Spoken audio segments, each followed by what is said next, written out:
Տեր Շիրակ նախորդ 5 շաբթի Մայրաթորի կողմից տիրադափ հռչակված եպիսկոպոսները հավաք էին կազմակերպել Մայրաթորի բակում, թերևս մանրամասնելու անհրաժեշտություն չկա, ինքներդ տեսել եք ինչ է կատարվել։ Դուք ինչպես կմեկնաբանեք ձեր հոգևոր եղբայրների գործողությունները։ Յուրաքանչյուր քայլ Մայրաթոր Սուրբ Էջմիածնին նկատմամբ լինի ոտնձգություն, լինի ոչ պատշաճ վերաբերմունք, լինի ուղղակի ինքնաբուխ գործունեություն, բայց ոչ կանոնական, ոչ հարիր ու պատշաճ վերաբերմունք, բոլորը դատապետելի են, բոլորը մերժելի են և անընդունելի են։ Յուրաքանչյուր անձ, երբ իր ծնողների նկատմամբ որևէ մեկը ոտնձգություն ցուցաբերի, ոչ պատշաճ վերաբերմունք դրսևորի, ինչպես պիտի դրսևորի ինքն իրեն, ինչ արդյունք, ինչ մոտեցում, ինչ քայլ, ինչ գործունեություն պիտի ծավալի։ Նրանք հայտարարում են, որ տարիներ շարունակ Մայրաթորում ձևավորվել են անընդունելի բարքեր և իրենք հենց այդ բարքերի դեմ են պայքարում։ Մայրաթոր Սուրբ Էջմիածինը բոլորիս մայրն է, հայ ժողովրդի մայրն է։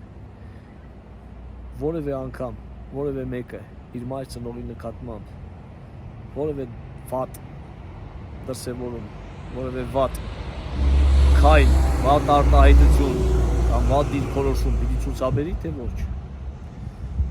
Այդպես եւ մեր Մայրաթոր Սուրբ Էջմիածինը յուրաքանչյուր հայի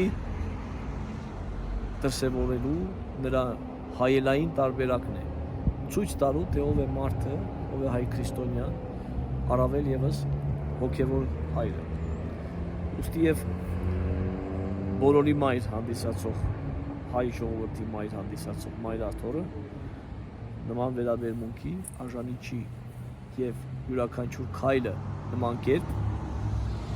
արժանանալու է իր արդյունքին, իր պատասխանին։ Դուք ասում եք Մայրաթորի նկատմամբ, սակայն եւ իշխանությունը եւ տիրադափ հռչակված եպիսկոպոսները ասում են, որ իրենց գործողությունները ոչ թե Մայրաթորի դեմ են,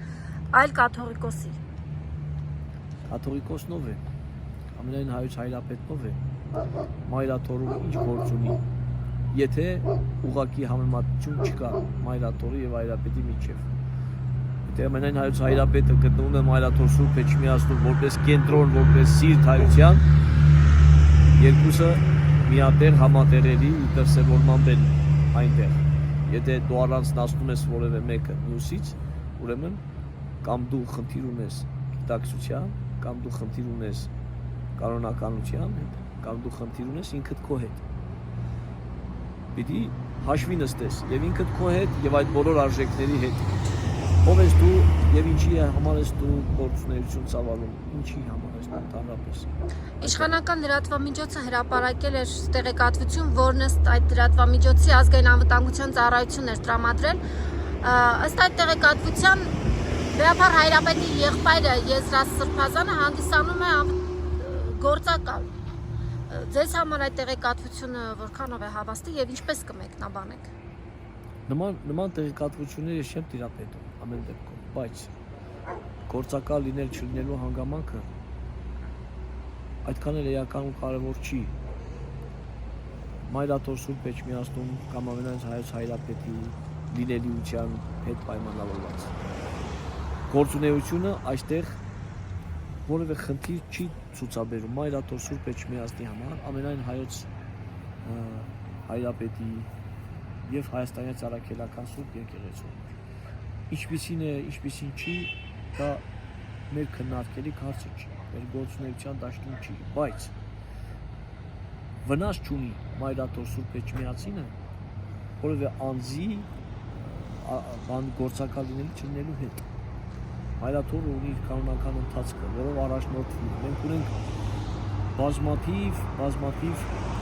կանոններ, որոնք ձևավորվել են ոչ թե այսօր, հենց ամենայն հայոց հայրապետի կողմից, այլ տարիներ շարունակ, որի կրողն ու պահպանողն ենք հանդիսանում ենք։ Եվ այն նույն հանդիսականությամբ գնում ենք առաջ, կրելով, պահպանելով եւ առաջնորդվելով։ Շիրակի թեմը ամբողջությամբ աջակցում է Վեհափառ հայրապետին, թե այնուամենայնիվ կան հոգևորականներ։ Այո, ամբողջովին։ Իմ պատկերացմամբ ամբողջովին։ Բայց երբ հայտարարվում է, որ գալիս ենք պաշտպանելու վեհափառ Հայրապետին, մենք թեմի հոգևորականներ չենք տեսնում Մայրաթորի բակում։ Ի պաշտպանություն վեհափառի։ Շիրակի թեմի։ Այո։ Մարդիկ իրենց ծառայության մեջ են, յուրաքանչյուր ես գործունեության դաշտի մեջ։ Տեղեկություն կա, որ եկող Կիրակի կրկին գործողություններ են լինելու Մայրաթորում։ Ցանկացած գործունեություն, ով կցանկանա Մայրաթոր Սուրբ Էջմիածնում, Մայրաթոր Սուրբ Էջմիածնի նկատմամբ վերաբերյալ որևէ գործողություն, հակականոնական, ոչ օրինական, ոչ օրինավոր, ոչ մարդկային, ոչ քրիստոնեական դրսևորի, յուրաքանչյուր իր պատժին պիտի արժանանա միանշանակ, որովհետև չկա այնպիսի մի անձ, ով մնա ստվերում, եթե որևէ գործունեություն կամ ոտնձգություն կազմակերպի դրսևորի, չի կարող հայտնվել ստվերում կամ հեռու մնալ պատժից, չկա ծածուկ բան, որ հայտնի չլինի Աստվածաշնչյան խոսքում, յուրաքանչյուր ծածուկ կատարվող գործողություն իր պատժին, իր գործունեությանը եւ հակազդեցությանը անպայման պիտի սպասի։ Տիրադավ հռչակված այն եպիսկոպոսները, ովքեր հանդիսանում էին հոգևոր խորհրդի անդամ, վեհափառ Հայրապետի որոշմամբ այլևս հոգևոր խորհրդի անդամ չեն հայտնի գործողություններից եւ գործընթացներից հետո։ Արդյոք օրինաչափ է վեհափառ Հայրապետի կայացրած որոշումը։ Վեհափառ Հայրապետի կայացրած որոշումը հստակ իր դիրքից ելնելով շատ ավելի գեղեցիկ, շատ ավելի մարդկային, համամարտկային, շատ ավելի հայրաբար, շատ ավելի ներողամտաբար է դրսևորվում մինչև այսօր։ Շնորհակալ եմ։